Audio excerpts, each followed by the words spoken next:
जय श्री राम। आइए कुछ चिंतन मनन करते हैं अपने जीवन के बारे में, अपने देश के बारे में, अपने समाज के बारे में, अपनी संस्कृति सभ्यता के बारे में। तो आज सुबह सुबह टहलने के लिए निकला, एक महोदय मिले, बड़े प्रेम से हाथ मिलाए, बोले आज का अंतिम दिन है। मैं चौंक गया। मैं बोला भाई अंतिम दिन मतलब क्या आप इस दुनिया से जाने वाले हो या इस मुंबई शहर से जाने वाले हो? क्या चीज का अंतिम दिन है? तो बोलते हैं अरे शुक्ला जी आज साल का अंतिम दिन है। अरे मैं बोला आज साल का अंतिम दिन कैसे है भाई? अभी चैत का शुक्ल पक्ष काफी दिन है, आज साल का तो अंतिम दिन नहीं है।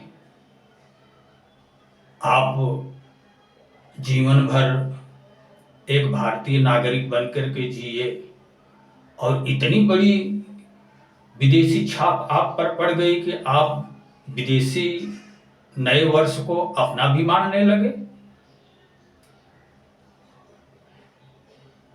बस इतनी ही वार्ता उनसे हो सकी। उसके बाद बोले शुक्ला जी आप तो बहुत गहरे विचार के हैं, आपसे तो फिर मुलाकात फुर्सत में करूंगा, अभी थोड़ा मैं जल्दी में हूँ। मैं बोला जाओ भाई, मुझसे तो हर संसार के हर व्यक्ति कतराते हैं, कोई मेरे नज़दीक आना नहीं चाहता है, मुझसे बात नहीं करना चाहता है, क्योंकि मैं तो एक कटु सत्य हूं और कटु सत्य बड़ा कड़वा होता है और आजकल के लोगों को कड़वी चीज पसंद नहीं है। फिर आया, नहाया धोया, पूजा पाठ किया। पूजा पाठ करने के बाद में फुर्सत मिली तो मोबाइल उठाया। मोबाइल उठाने के बाद सोचा चलो देखता हूं प्रतिलिपि ऐप में आज कौन सा टॉपिक आया है। उसमें जैसे ही प्रविष्ट हुआ वैसे ही उसमें भी यही टॉपिक, आखिरी दिन। हर जगह आखिरी दिन का एहसास, भारतवर्ष में आखिरी दिन का एहसास आज कितने लोग करने वाले हैं? अरे भारत को आजाद हुए 75 साल हो गए और अभी भी गुलामी की मानसिकता दिलो दिमाग से नहीं निकली। अभी भी आज जनवरी, फरवरी, मार्च, अप्रैल, मई, जून, ये अंग्रेजी महीनों के हिसाब से आप बोल रहे हैं कि आज साल का पहला आखिरी दिन है। अरे भाई आप भारतीय हो तो भारतीयता के हिसाब से आपका आखिरी दिन तो अभी चैत मास के शुक्ल पक्ष की प्रथम तिथि को है, वर्ष का आखिरी दिन। तो आज ही के दिन को आप अपना मान रहे हो कि आज ही साल का आखिरी दिन है। मतलब आजाद होने के लिए तो 75 साल पहले आजाद हो गए। आपको आजाद बनाने के लिए कई हजार मां के पुत्रों ने अपना बलिदान दे दिया, शहीद हो गए, इस दुनिया से बेचारे अपने जीवन को समाप्त करके चले गए। तो क्या इसीलिए वो मर मिटे थे? क्या इसीलिए वो चले गए थे कि आप उनके मरने के बाद भी उनके जख्म पर नमक छिड़कते रहो? इसीलिए वो शहीद हुए थे?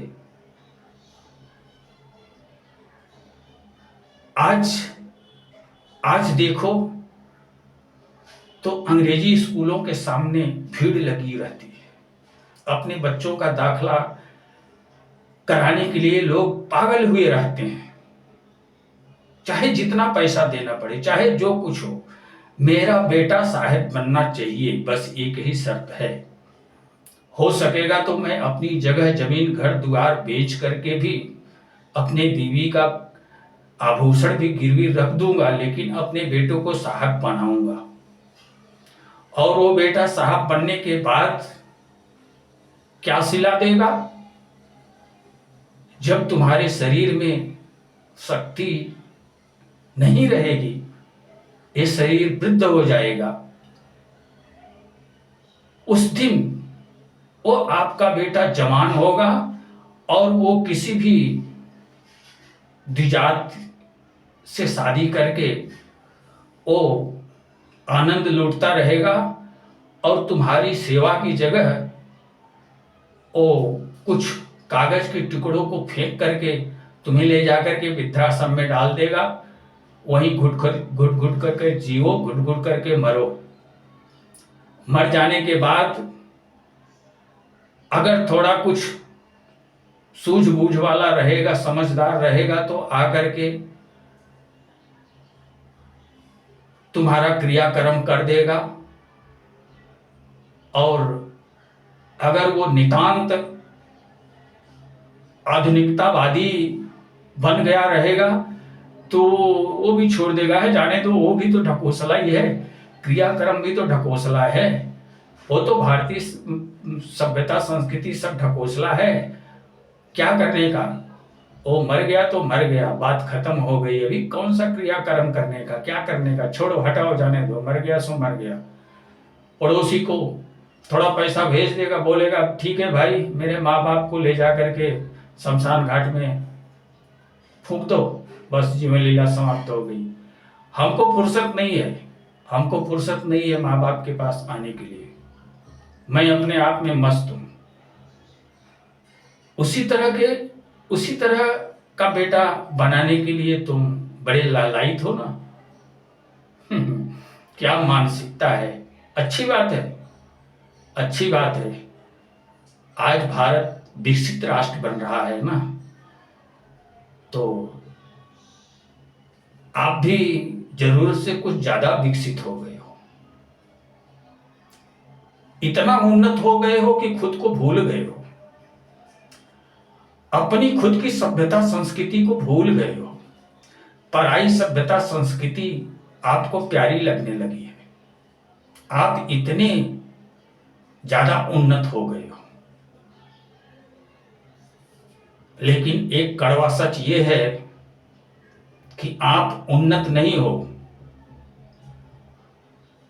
आप मनुष्य से नीचे उतरते उतरते इंसान बन गए और इंसान से भी नीचे उतर करके इस समय आदमी की श्रेणी में पहुंच गए हो। आदमी की श्रेणी में, आदमपना की श्रेणी में। जहां जंगलों में देखते हो ना, जो जिससे बलवान है उसको मार के खा लेता है, तो इसी तरह जंगल का जीविकोपार्जन चलता है। तो ठीक उसी तरह का जीविकोपार्जन आज आदमी लोग भी अपना कर रहे हैं। जहां देखो वहां हैवानियत, जहां देखो वहां हैवानियत, जहां देखो वहां अनाचार, जहां देखो वहां दुराचार। ये सब क्या है? ये सब मनुष्यता से उतर करके आदमीपन में प्रविष्ट होने की वजह ऐसा हो रहा है। आप अपनी मनुष्यता को खोज चुके हो, आज आदमी के पन में आ गए हो। आदमी जो आदमपना से ग्रस्त रहता है, जो विकारों से भरा हुआ रहता है, ऐसे पन में आज हम और आप प्रविष्ट हो गए हैं। ये दुर्भाग्य है, ये भारत का दुर्भाग्य है। जो भारतवर्ष कभी देवभूमि कही जाती थी, आज वो पशुओं से भर चुकी है।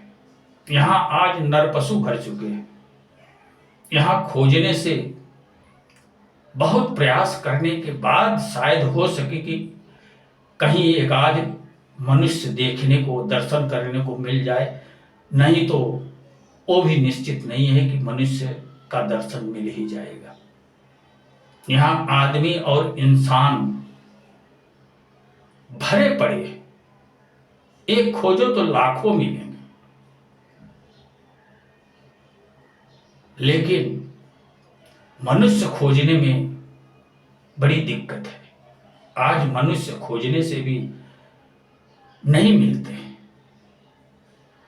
यही वास्तविकता है आज की। अरे कितने प्रबुद्ध हो, कितने चालाक हो तुम, कहां चालाकी तुम में? नादानी से तो भरे हुए हो, चालाकी कहां है तुम में? अरे भारत का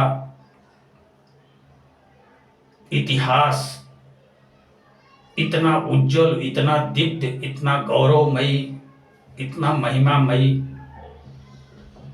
भारत के इतिहास को पढ़ करके भी स्वयं को नहीं देखते हो क्या?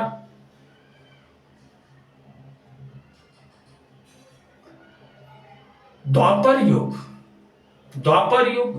युग के अंत में जब ये महाभारत की लड़ाई हुई, उस समय भी भारत की भारतीयता कितनी विकसित थी, जरा अनुमान लगाइए। ऐसे समय में भी ईश्वर आकर के इस धरती के भार को हल्का करने के लिए महाभारत किए, धर्म की स्थापना करने के लिए महाभारत किए, धर्म की स्थापना करने के लिए अधर्मियों का विनाश किए। और अभी 5000 वर्ष ही बीता है और फिर से भारत इतना मलिन बन गया। फिर भारत मानवता के निम्न स्तर पर पहुंच गया। तो क्या प्रभु रोज हर 1000 वर्षों में यहां आकर के आपको सुधारते रहें क्या? क्या आप यही चाह रहे हो क्या? क्या आप मनुष्य बन के स्थिर रहने की क्षमता नहीं रख सकते क्या?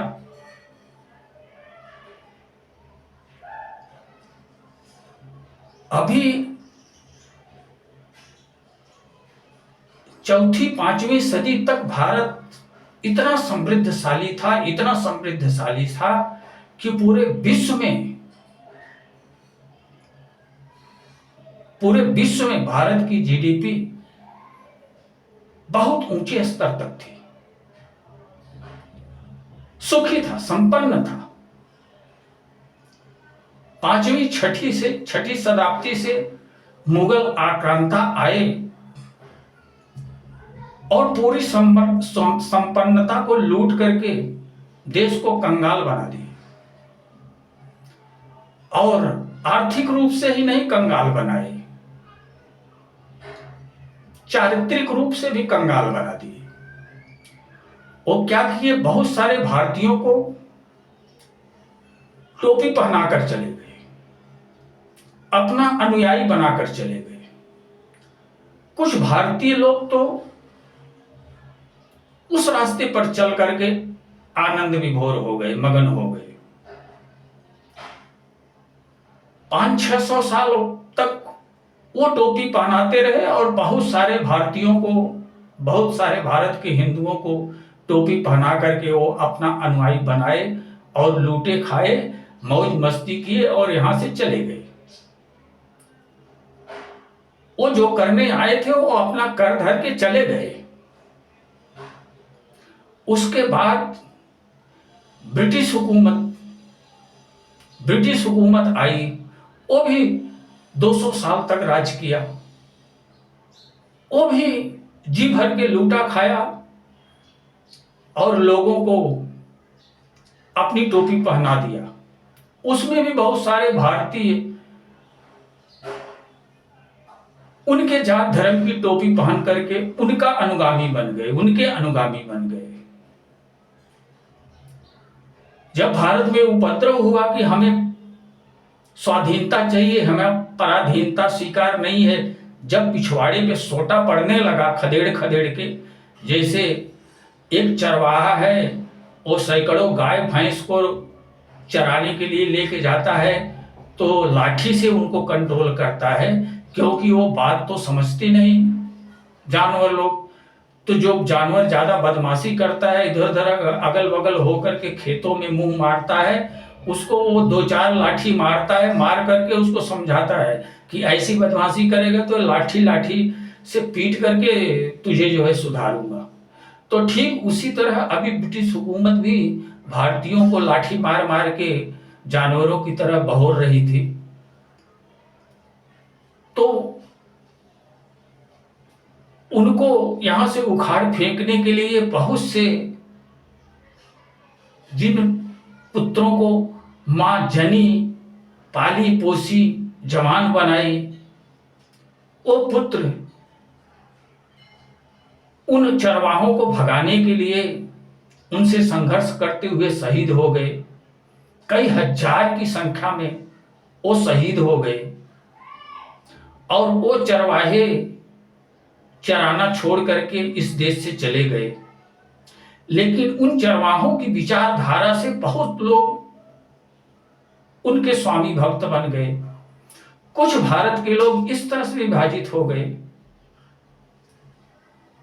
और कुछ लोग ब्राह्मण क्षत्रिय के रूप में बटे हुए हैं, कुछ लोग शूद्र वैश्य के रूप में बटे हुए हैं। तो सारा भारत तो अपने आप में बटा हुआ ही है। तो ये अखंड भारत कैसे सुरक्षित रह सकेगा? जरा विचार करो। अखंड भारत को सुरक्षित रखने के लिए तो ये 6ठी शताब्दी से लेकर के और आज 21वीं शताब्दी तक जितने भी परिवर्तन हुए हैं, जितनी भी गलत फहमियां भारतीय समाज के अंदर डाली गई हैं, उन सारी गलत फहमियों को दूर करके जब इस भारतवर्ष का हर बेटा कहेगा कि मैं आर्य वंशज, मैं ऋषि मुनियों का वंशज, मैं आर्य, सनातनी आर्य हूं, सनातनी वैदिक धर्मी हूं, जब सारा पुत्र उन फरेबियों के बिछाए हुए जाल से निकल करके एक सनातनी बन करके एक आवाज में अपने राष्ट्र की रक्षा के लिए तैयार होगा, तभी तो भारत सुरक्षित होगा, तभी तो अखंड भारत सुरक्षित रह सकेगा।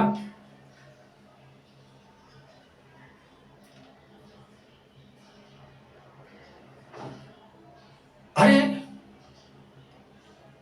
मक्का मदीना एक दो राष्ट्र इस्लामिक राष्ट्र थे, वो भी इस्लामिक नहीं थे, क्रिश्चियन थे।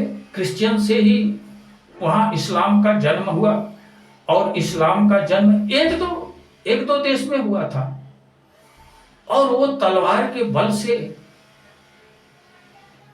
लोगों को धराशायी करते हुए, लोगों के तलवार की नोक पर कबूल करवाते हुए 56 देश को मुसलमान देश बना दिए।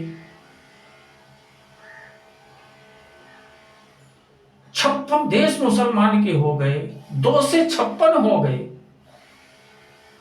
और पूरे विश्व में उनकी प्रजाति फैली हुई है। तो क्या जो 56 राष्ट्र एक हो गए हैं, क्या वो सुकून शांति से जी रहे हैं? अगर ऐसा है तो हम भी चलो वही बन करके वही बन जाते हैं ताकि सुकून से जीवन जी सके। लेकिन ऐसा भी तो नहीं दिख रहा है। वो भी तो आपस में कट रहे हैं, लड़ रहे हैं, मर रहे हैं। उसमें तो भी सुना जाता है कि 900 फिरके हैं, 900 फिरके हैं। वहां भी तो सुख शांति चैन नहीं है। तो आखिर भाई सारे संसार को आप वही बना करके करना क्या चाह रहे हो? साबित करना क्या चाह रहे हो?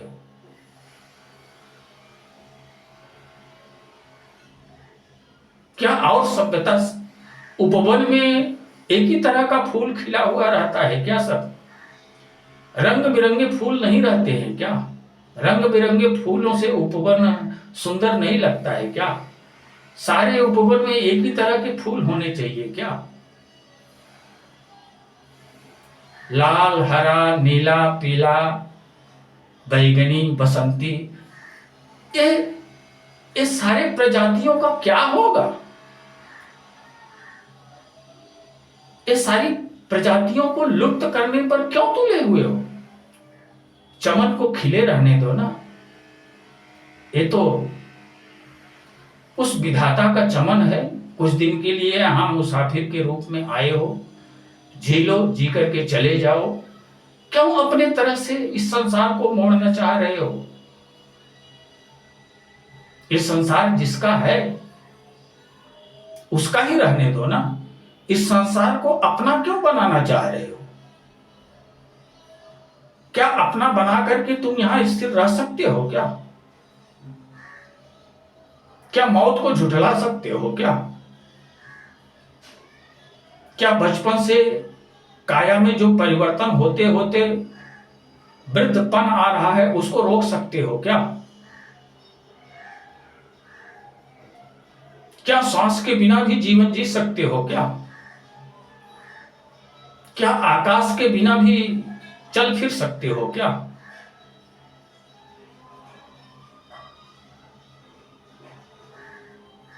क्या धरती के सहारे की आपको आवश्यकता नहीं है क्या? जल के बगैर जी लोगे?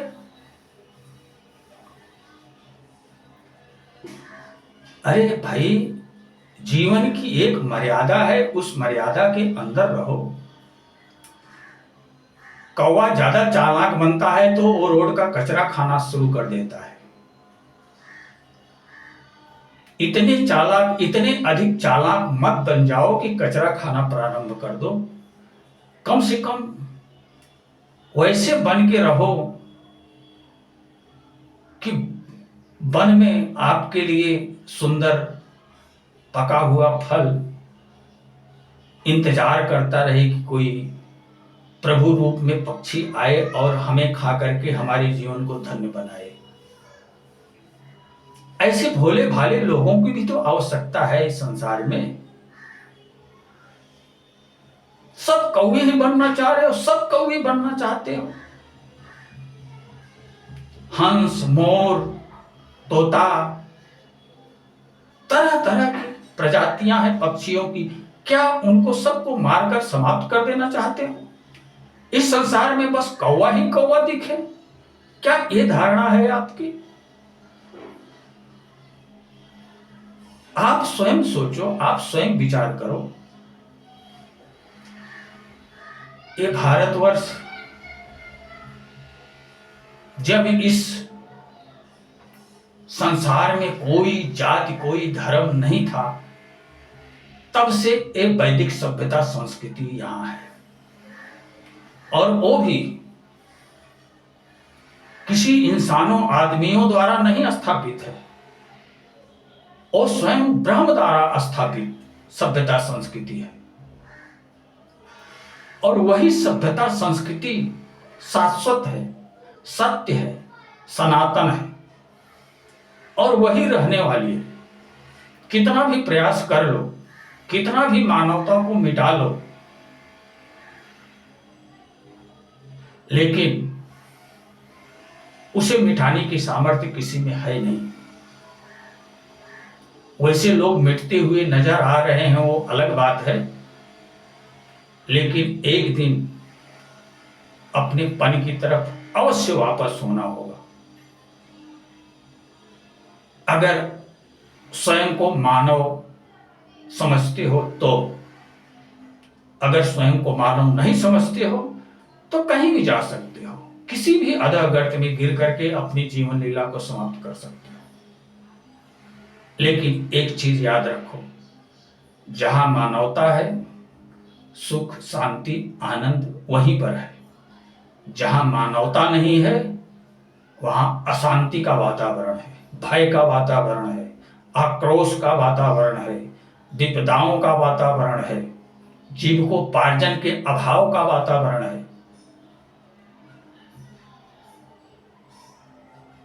आप अपनी आंखों से देख सकते हो। आज सारे दृश्य अवलोकित हो रहे हैं, स्वयं महसूस कर सकते हो। तो कहां जा रहे हो, कहां भटके जा रहे हो? आजाद होके 75 साल हो गया, लेकिन अभी भी गुलामी की मानसिकता आपकी अपने जगह पे तटस्थ है। किसी तरह का कोई परिवर्तन नहीं आया। अरे अब तो भूल जाओ, अब तो गुलामी की जंजीर से मुक्त हो गए हो। अब तो भूल जाओ कि तोते को पिंजरे में से निकाल दिया बाहर, तो वो बाहर देख करके भयभीत होकर के फिर पिंजरे के ऊपर आकर के बैठ गया कि नहीं, मुझे बाहर पसंद नहीं आ रहा है, मुझे पिंजरे में ही घुसने दो, मुझे फिर से पिंजरे में ही बंद करो। क्या यही फिर से पिंजरे में, फिर से गुलामी में जाने की इच्छा रखते हो क्या? अरे कोई तुम्हें भयभीत करके, तुम्हें मजबूर करके, तुम्हारे ऊपर अत्याचार जुर्म करके तुम्हें जबरन जहर पिला दिया। आज तो वो भय नहीं है। आज तो आप प्रेम से बुलाने से भी अमृत नहीं पी रहे हो, तुम्हें जहर ही पसंद है। एक कौन सी बात हो गई, एक कौन सी समझदारी हो गई? सोचो, स्वयं सोचो, अपने मन में विचार करो कि जब तुम्हारे गर्दन पे तलवार रख दी गई तब तो तुम बड़े आराम से जहर पी लिए, और आज कोई प्रेम से तुम्हें अमृत पिला रहा है तो तुम उसे धक्का दे करके भगा रहे हो। तो सोचो, क्या आप अपने जगह पे सही हो? अरे वास्तविकता तो यह है कि तुम भारतवर्ष के आर्य हो।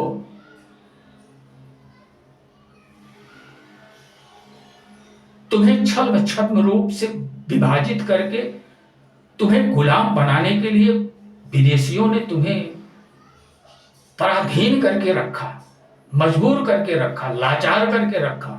लेकिन आज तो तुम सशक्त हो गए हो, आज तो तुम अपने आप को जान रहे हो, समझ रहे हो। तो आज तुम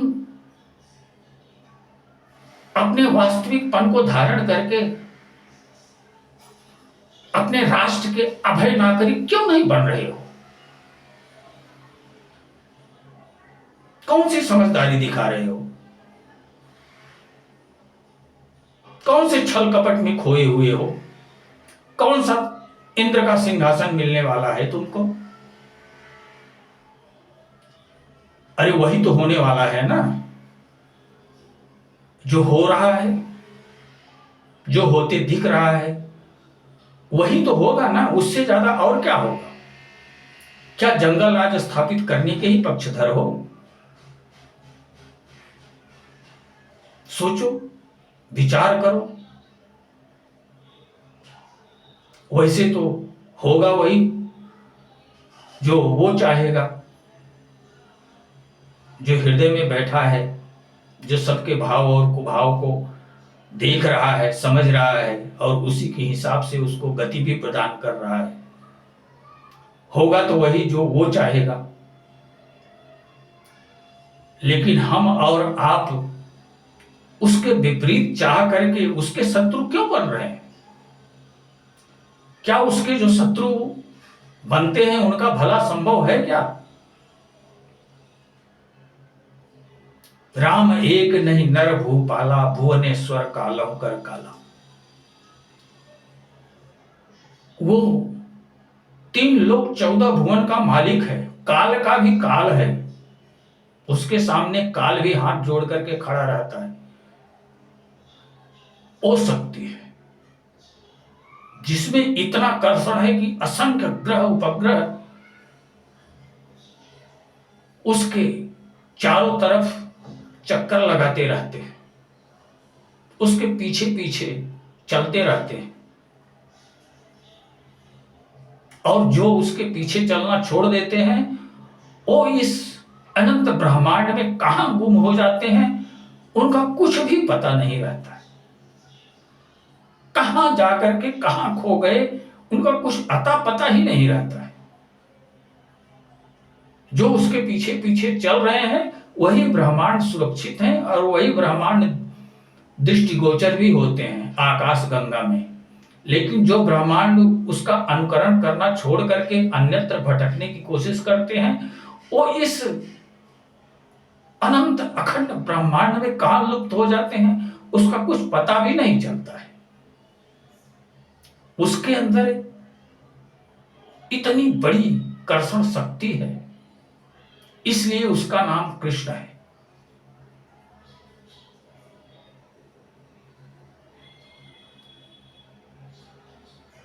उस शक्ति को तो मानो, एक तरफ छोड़ दो। सारे संसार का नाम, आज तक संसार के लोग भगवान का जितना नाम रखे हैं, हर नाम को एक किनारे छोड़ दो।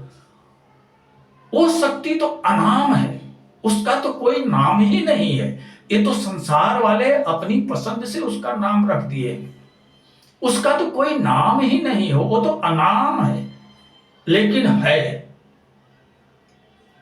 वास्तविकता ये है कि वो है, उसका कोई नाम है या कोई नाम नहीं है, और वो एक ही है, अकेला ही है, दूसरा कोई नहीं है।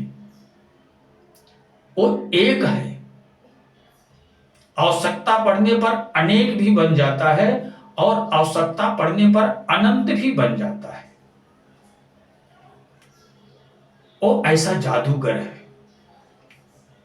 एक ही, लेकिन अनेक का भी नेतृत्व करता है और अनंत का भी नेतृत्व करता है, वही करता है।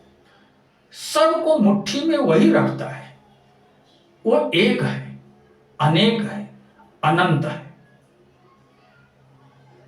एक परम ब्रह्म सच्चिदानंद के रूप में वो एक है।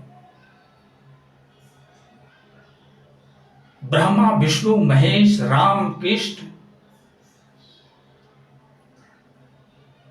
दुर्गा देवता दिक्पाल भूप राजा प्रजा पशु पक्षी कृमि, चींटी से लेकर के कृमि तक सब में वो रमा हुआ है। ये उसका अनंत रूप है। इसे गर्भोतक साई विष्णु कहते हैं। जो अनंत रूप में दिख रहा है इस संसार में, 84 लाख रूप योनियों, 84 लाख योनियों के रूप में दृष्टिगोचर हो रहा है, उसे जो है गर्भोतक साई विष्णु कहते हैं। और जो ब्रह्मा विष्णु महेश के रूप में इस सृष्टि का कार्यभार संभालता है, जो अनेक के रूप में है,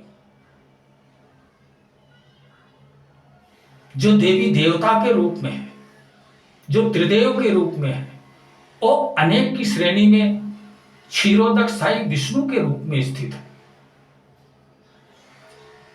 हर ब्रह्मांड में एक क्षीरोदक साई विष्णु संपूर्ण ब्रह्मांड का नेतृत्व करते हैं, संपूर्ण ब्रह्मांड के अनंत जीवों का नेतृत्व करते हैं। और एक सच्चिदानंद घन रूप के रूप में वो एक है। तो एक भी है, अनेक भी है और अनंत भी है, वही है, उसके सिवा दूसरा कोई है नहीं। यही आध्यात्म का निचोड़ है। आज आप उसे जानने योग्य अवस्था को प्राप्त हुए हो। आज मानव का शरीर प्राप्त करके इस रहस्य को जानने के लिए इस संसार में आए हो। अभी तो करोड़ों वर्षों से भटक रहे थे। कभी कृमि से यात्रा प्रारंभ हुई थी, पशु पक्षी कुत्ता बिल्ली भेड़ बकरी बनते बनते आज समझने की स्थिति में, करोड़ों वर्ष के बाद आज समझ पाने की स्थिति में पहुंच चुके हो। और आज समझ पाने की स्थिति में पहुंच करके जिस चीज को समझ करके अपने जीवन का उद्धार करना चाहिए, उस चीज को समझना छोड़ करके तुम संसार में भटक रहे हो, जाति धर्म के विभेदों में भटक रहे हो। कहां तक समझदारी है तुम में? अरे इस संसार के, इस ब्रह्मांड के रहस्य को समझने के लिए आज मनुष्य का जीवन पाए हो, और समझने में व्यस्त हो। किसे मिटाना चाह रहे हो? तुम में किसको मिटाने की सामर्थ्य तुम में है? तुम किसको मिटा सकते हो? किसका भला कर सकते हो? किसका बुरा कर सकते हो? हर रूपों में वही प्रभु तो बैठा है। तो क्या प्रभु को मिटाना चाह रहे हो? प्रभु को मिटाना तुम्हारे बस की बात है क्या? क्यों मिथ्या धारणा में भटक रहे हो? अरे अपने जीवन के रहस्य को समझ करके परम आनंद, सुख, शांति को प्राप्त करो। ये व्यर्थ की चीजों में कहां भटक रहे हो? कौन सी दौलत पाना चाह रहे हो? कौन सा सुख भोग करना चाह रहे हो? क्या यही सुख भोग सदैव कर सकते हो? कल यही तुम्हारा शरीर, यही तुम्हारा अंग संग साथ नहीं देगा, और इतने नर्वस हो जाओगे कि उठकर एक लोटा पानी लेकर के पीने की भी सामर्थ्य तुम्हें शेष नहीं रहेगी। उस दिन कौन सी व्यवस्था संभालोगे? उस दिन कौन सी राजनीति इस दुनिया में करोगे? उस दिन किसको मार करके तुम आबाद रहने की कोशिश करोगे? अरे कोई किसी को मारे या किसी की मदद करे, सारे संसार को एक दिन मरना ही मरना है। तो एक दिन जब सारा संसार स्वयं ही मर रहा है, तो तुम किसी को मार करके क्यों भावी बन रहे हो? कौन सी समझदारी वापर रहे हो? सोचो, चिंतन मनन करो। अरे तुम तो इतने दीनहीन हो कि तुमको लाखों सपूत मौत को गले लगा करके तुमको जिस आजादी को दिए, उस आजादी को भी तुम नहीं रख पा रहे हो, गुलामी को ही याद रख रहे हो। अपने नववर्ष से अभी भी परिचित नहीं हो, और जो तुम्हें गुलाम बनाए, जो तुम्हें कोड़ों से मार मार कर जानवर की तरह काम लिए, उनके अनुयायी बन करके आज भी बड़े शौक से उनके अनुयायी बने हुए हो। अरे भगवान कृष्ण भी तो कुछ उपदेश देकर गए हैं। उनके अनुयायी बन के जी रहे हो क्या? उनकी बताई हुई गीता, महाभारत को पढ़ रहे हो क्या? प्रभु राम भी तो आकर के आपको बहुत कुछ सिखा करके गए थे।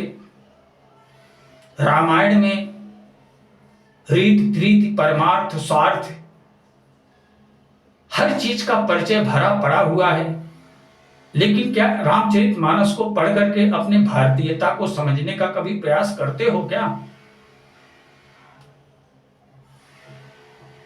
4 वेद, 18 पुराण, उपनिषद, ये सब ज्ञान के खजाना भरे पड़े हुए हैं। तुम्हें सामर्थ्य ही नहीं है उनको समझने के लिए, उनको समझ सकते ही नहीं हो। अपने आप को नास्तिकों का गुलाम बना करके नास्तिक बना रहे हो, और स्वयं को आजाद हिंद का नागरिक कहते हो। आजाद हिंद के नागरिक अगर हो तो अपनी संस्कृति सभ्यता को धारण करो, अपनी संस्कृति सभ्यता पर गर्व करो, अपनी संस्कृति सभ्यता पर चलने का प्रयास करो। तुम तो पराई संस्कृति सभ्यता के गुलाम बने बैठे हो और अपने आप को भारतीय कहते हो। खेद है ऋषियों मुनियों की संतान कभी इतने अधः गर्त में गिरेगी, इस चीज का और ऋषि मुनि अनुमान भी नहीं लगाए होंगे जो अपनी संततियों के लिए इतने वेद पुराण शास्त्र धरोहर के रूप में छोड़कर गए। आज उन ऋषियों मुनियों के वंशज अपने पूर्वजों को भुला करके पढ़ाई संस्कृति सभ्यता की तरफ धूम हिला करके उसे प्रसन्न करने में लगे हैं। शर्म नहीं आती है? अपने स्वाभिमान को बेच करके निर्लज्ज बन गए हो। कुछ तो शर्म करो। तुम आर्य पुत्र हो, सनातनी हिंदू हो, आर्य के वंशज हो, ऋषि मुनियों की संतान हो।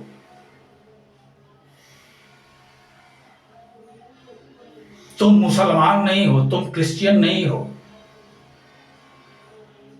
तुम और कोई भी नहीं हो, तुम आर्य पुत्र हो। जागो, अपने स्वप्न को याद करो, अपने स्वाभिमान को याद करो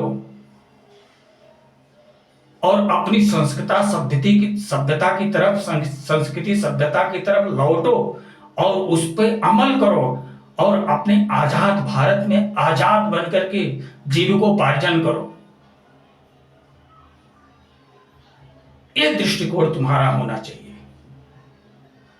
अरे जो लुटेरे आए, लूटे खाए चले गए, उनकी सभ्यता संस्कृति अपना करके तुम शर्म नहीं आती तुमको? तुम ऋषियों मुनियों की संतान हो, अपने आप को भूल गए हो।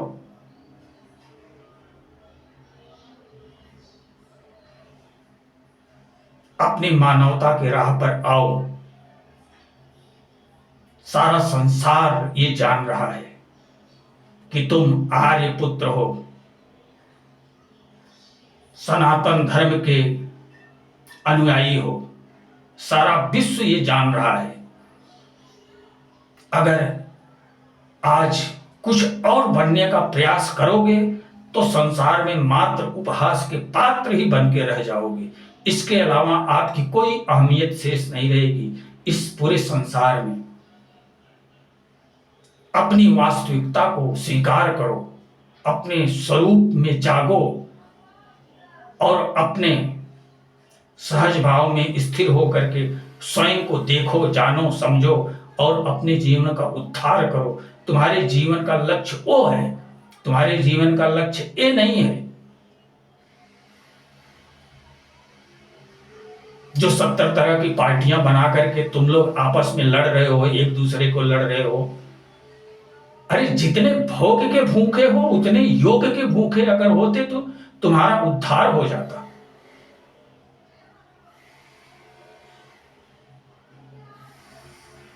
अगर इतना ही भोग भोगना था तो इंसान मानव योनि में क्यों आए? पशु पक्षी के ही योनि में रहते, वहीं जितना जी करता वहां उतना भोग भोगते।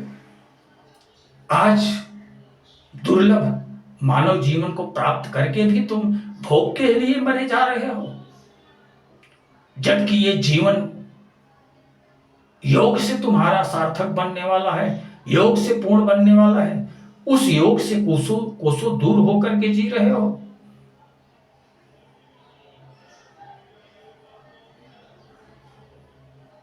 सोचो, विचार करो। जहां भटके हो वहीं से वापस सीधा अपने घर और अपने पन पे आ जाओ और मनुष्य बनकर के इस संसार में जीने का प्रयास करो। अभी मनुष्य नहीं हो, अभी आदम पना से ग्रस्त आदमी हो, आदमी बन चुके हो। विदेशियों ने तुम्हें आदमी बना दिया है। आदमी से तुम्हें पुनः इंसान बनना पड़ेगा। अगर अपने आप को सुरक्षित रखना चाहते हो, अपने संतति को सुरक्षित रखना चाहते हो, अपने देश को सुरक्षित रखना चाहते हो, अपने धर्म को सुरक्षित रखना चाहते हो, तो पुनः तुमको आदमी से आज पुनः मनुष्य बनना पड़ेगा। आज भारतवर्ष में न के बराबर मनुष्य हैं, न के बराबर मनुष्य हैं। और उन्हीं मनुष्यों की वजह से तुम भी आबाद हो।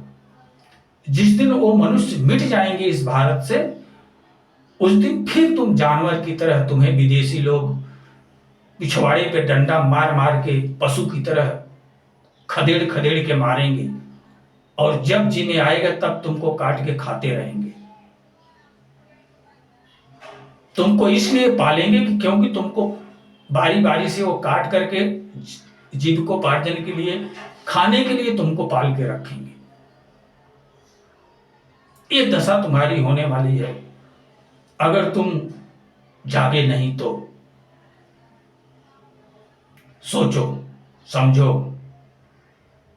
और एक आर्य पुत्र बनने का प्रयास करो। तुम भारतीय हो, कोई ब्राह्मण नहीं, कोई क्षत्रिय नहीं, कोई वैश्य नहीं, कोई शूद्र नहीं, कोई मुसलमान नहीं, कोई क्रिश्चियन नहीं, सब के सब तुम ऋषि पुत्र हो, आर्य वंशज हो। एक हो जाओ, अपने भाइयों को गले से लगा लो। ऐसी एकता की मिसाल दिखाओ कि सारा विश्व तुम्हें देख करके आश्चर्यचकित हो जाए। ऐसा कुछ बनने का प्रयास करो। उसमें आपकी हर तरह से भलाई है, लेकिन जिस तरह से अभी जीवन जी रहे हो, इस तरह से अगर जीते रहे, उसमें आपकी किसी की भी कोई भलाई नहीं है। अंततः सबको गर्त में समा जाना पड़ेगा, यह निश्चित समझो। अंततः बारी बारी से हर कोई गर्त में समाएगा, यही समझ लो। अगर आज नहीं जागे तो आज न कोई ब्राह्मण है, न कोई क्षत्रिय है, न कोई वैश्य है, न कोई शूद्र है, न कोई मुसलमान है, न कोई क्रिश्चियन है, न कोई आदिवासी है, कोई कुछ भी नहीं है। सब एक आर्य वंशज सनातनी आर्य हो। ये समझ करके आपस में एकता बनाने का प्रयास करो। भ्रातृत्वपन स्थापित करने का प्रयास करो। नफरत को फेंक दो, प्रेम को हृदय से लगा लो। काम, क्रोध, मद, लोभ, ईर्ष्या, राग, द्वेष, झूठ, छल, कपट, पाखंड, ये तुम्हारे शत्रु हैं। इनका अनुकरण करोगे तो तुम्हें ये गर्त में ढकेल देंगे। आर्य वंशज इनका अनुकरण नहीं करते थे, इनका दमन करके, इनको दाब करके अपने पैरों के नीचे रखते थे। जितनी आवश्यकता पड़ती थी उतनी आवश्यकता का उपयोग करते थे, और उसके बाद उन्हें अपने पैरों के नीचे दबा करके रखते थे अपने पुरुषार्थ पराक्रम से। वो सत्य, अहिंसा, प्रेम, दया, तप, ज्ञान, वैराग्य, भक्ति इसके पक्षधर थे। वो अपने मित्रों के साथ जीवन जिया करते थे, शत्रुओं के साथ जीवन नहीं जिया करते थे। लेकिन आज तो तुम अपने मित्रों के नजदीक कभी जाते ही नहीं, अपने मित्रों को तो भुला बैठे हो, और अपने शत्रुओं के साथ में गले से गला मिला करके जीविकोपार्जन कर रहे हो। तो कहां से तुम्हारा हित हो सकता है? तुम्हारा अहित होना स्वाभाविक है। जागो, जागो। अपने लिए मत जागो तो अपनी संतति के लिए जागो। अपने लिए मत जागो तो अपनी सभ्यता के लिए जागो। अपने लिए मत जागो तो अपने भगवान के लिए जागो। जिस भगवान के हाथ में तुम्हारा जन्म और मरण है, उसका बनो, उसके लिए कर्म करो। और वो कोई दो चार नहीं है जो तुम लोग बना लिए हो। कोई उसको ईश्वर कह के पुकार रहा है, कोई उसको अल्लाह कह करके पुकार रहा है, कोई उसको यीशु कह करके पुकार रहा है। वो तरह तरह का नहीं, वो एक ही है, वो एक ही है। उसको पाने की कोशिश करो। वो एक ही है। वो अनेक रूप धारण करके तुम्हें तुम्हें धर्म का मार्ग दिखाने के लिए आता है, लेकिन उसको तो तुम उसके कंधे पे बंदूक रख करके तो तुम चला करके पीछे से तुम छुप करके उस भगवान के कंधे पे बंदूक रख के चलाना चाह रहे हो, तो खुद से ही तो विश्वासघात कर रहे हो। प्रभु के संसार को कहां ठग रहे हो, अपने आप को ही तो ठग रहे हो। जानो, सोचो, समझो, आप भी एक मानव हो। भारतवर्ष में जन्म लिए हो, अपने उद्धार का मार्ग प्रशस्त करो, अपने जीवन की पूर्णता पाने का प्रयास करो, उसमें आपकी भलाई है।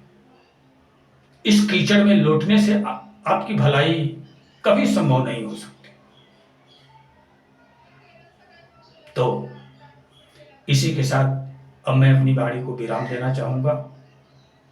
आवेश में आकर के अगर हमारे मुंह से कोई अपशब्द निकल गया हो तो उसके लिए क्षमा प्रार्थी हूं, लेकिन मेरा प्रयास यही है कि मैं अपने पूरे भारत को एक सूत्र में पिरो करके अपने भारतीय सभ्यता संस्कृति को स्थिर रख सकूं। इसी प्रयास में मैं जो कुछ भी कहा हूं वो कहा हूं। अगर किसी को हमारा कोई शब्द बुरा लगा हो तो उसके लिए मैं क्षमा प्रार्थी हूं। तो इसी के लिए मैं अपनी वाणी को विराम देना चाहूंगा। जय श्री राम।